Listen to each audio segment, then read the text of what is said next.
YCP వ్యతిరేక ఓటుని చీలనివ్వం అని ఒక ప్రతిపాదన చేసినప్పుడు దాని వెనక తెలివితేటలు కానీ వ్యూహాలు కానీ ఏమి లేవు. ఒకటే ఒక లక్షణం ఏంటంటే లోపల గుండెల్లో రాష్ట్రం బాగుండాలి, విభజన దగ్గర నుంచి నలిగిపోతా వచ్చాం, బాగుండాలని ఒక్క బలీయమైన కోరిక తప్ప ఇంకేం లేదు దాని వెనక.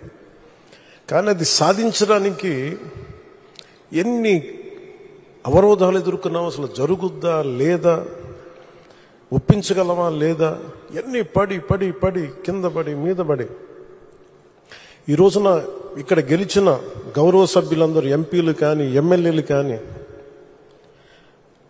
అద్భుతమైన మెజారిటీతో గెలిచారంటే వైసీపీ వ్యతిరేక ఓటును చీలనివ్వకూడదని ఒక్క ఆకాంక్ష, ఒక్క బలమైన నమ్మకం, చంద్రబాబు గారి నాయకత్వం, సమర్థత, ఈ దేశాన్ని మూడవసారి ప్రధానమంత్రిగా పగ్గాలు చేపట్టి ముందుకు తీసుకెళ్తున్న నరేంద్ర మోదీ గారి నాయకత్వాన,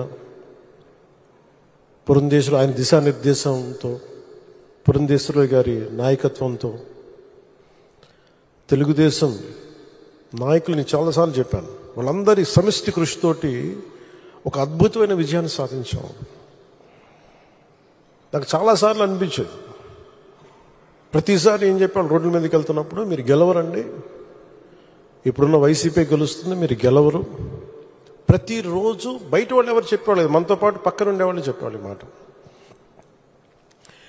అసలు నమ్మకం ఉన్నది ఎవరికి అంటే అసలు చెక్కు చెదరని గెలుస్తున్నాం, కొడుతున్నాం, నెగిటివ్ థాటే ఉండకూడదు, 170కి 160 కొట్టాలన్న మొదటి రోజు నుంచి చెప్పింది శ్రీ నారా చంద్రబాబు నాయుడు గారు చెప్పారన్నమాట.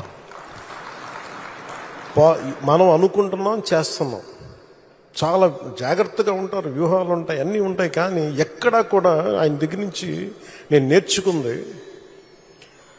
కించిత్తు అధైర్యం లేదు, భయం లేదు ఆయన దగ్గర.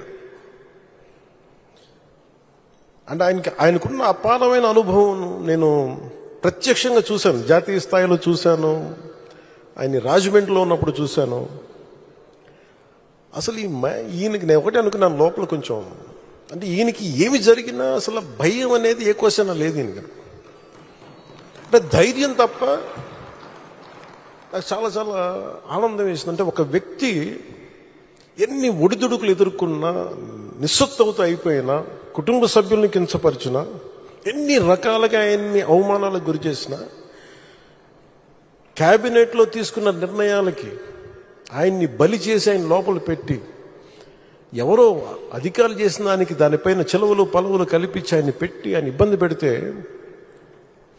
ఆ రోజు నేను కలిసినప్పుడు అనిపించింది అసలు ఆయన గుండెల్లో చెక్కు చెదరలేదు ఆయనకి. ఆయన ఒకటే ఒక మాట అన్నారు, this is way of life, politics ఇది ఇట్లాగే ఉంటుంది, మనం భరిస్తాం ముందుకెళ్ళడం. నాకు అనిపించింది నేను ఆయన అలాంటి వ్యక్తి పక్కన ఉండి అడ్మినిస్ట్రేషన్ ఒకటి నేర్చుకోవడం, కష్ట సమయంలో అసలు ఎలా ఆయన్ని చూసి నేర్చుకోవాలి. ఒడిదుడుకులు, పొలిటికల్ ప్రాసెస్ ఒడిదుడుకులు ఉంటుంది, వ్యక్తిగతమైన దాడుల దగ్గర నుంచి కుటుంబ పరంగా అన్ని రకాలుగా. కానీ అట్లా తట్టుకొని అసలు ఎవరన్నా ఊహించలేం కదా. ఒక 53 రోజులు ఆయన్ని పెట్టి అలా ఉంచితే, నన్ను షూటింగ్లు చేయమంటే నేను చేయలేకపోయావాడిని, తప్పు సంకేతాలు వెళ్ళిపోతాయని. నేను డేట్స్ ఇచ్చినవి కూడా నేను ఆపేస్తాను ఆ రోజు. ఎందుకంటే ఆయన అంత సఫర్ అవుతా అని ఉంటే నేను బయటికి వెళ్ళి షూటింగ్ చేయడం కూడా నాకు ఇబ్బంది అనిపించేస్తుంది. నా ప్రొడ్యూసర్ చెప్పాను, 2 చేతులు క్షమించమని చెప్పాను ఆ రోజున. తప్పట్లేదు, నాకు రాష్ట్ర ప్రజల కోసం మారాలి ప్రభుత్వం, అందుకని చేస్తాను, దయచేసి మీరు అర్థం చేసుకోండి అని. అంత నేను చేయగలిగానంటే ఆయన తట్టుకున్న విధానం నన్ను కూడా ఎంతో కొంత ఒక చేయూతనిచ్చేలా చేస్తుంది. నా స్వార్థం వల్ల వ్యక్తిగతంగా నేను ఎదిగిపోవాలి, నా కోరికలో రాష్ట్రం విభజన జరిగినప్పటి నుంచి ఈ రోజుకి మనం నలిగిపోతా ఉన్నాం. మనకి తెలంగాణలో మనం దాదాపు 3వ వంతున్నాం అభివృద్ధిలో. సంతోషం, మన తోటి తెలుగు రాష్ట్రం ఆనందం. మనం పోటీ పడాలి, ఎదగాలి అంటే అనుభవం, పొలిటికల్ ప్రాసెస్లో అనుభవం ఒకటి చాలా చాలా కీలకమైంది. తెలివితేటలు ఉండొచ్చు, అన్నిటికంటే కూడా అందరినీ సమన్వయపరిచి, అందరినీ ఆకట్టుకోగలిగి, అందరినీ ఒక దారిని పెట్టగలిగి, కొంత మెత్తదనంతో మందలిస్తూ, కొన్నిసార్లు గట్టిగా చెప్తూ, అలాంటి నాయకుడు. చాలాసార్లు పెన్షన్ గురించి మేము మాట్లాడుకుంటా ఉంటే చాలాసార్లు దీంట్లో నేను పెన్షన్ బాగా ఎక్కువ చేద్దామని అనుకుంటే, ఎలా సార్ పాసిబిలిటీ అంటే, కష్టంగా ఉంటుంది కానీ మనం పెంచాలి. ఆయనకున్న ఆకాంక్ష కూడా ఏంటంటే, సంపద కొద్ది మంది దగ్గర ఉండిపోకూడదు, అవి తిరుగుబాట్లు వస్తాయి.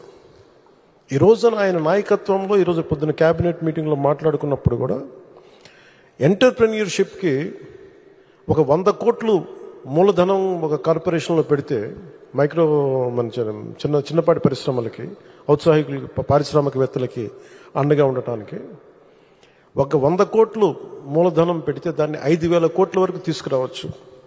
అలాగే 500 కోట్లు పెడితే దాన్ని 20,000 దాకా తీసుకెళ్లొచ్చన్న ఈ రోజు నా ప్రతిపాదన చాలా అద్భుతంగా ఉంది. ఇవన్నీ చెయ్యాలి అంటే ఈ రాష్ట్రాన్ని, ఉమ్మడి రాష్ట్రాన్ని దిశానిర్దేశాన్ని మార్చిన వ్యక్తి.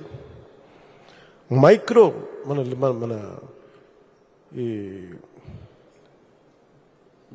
విపరీత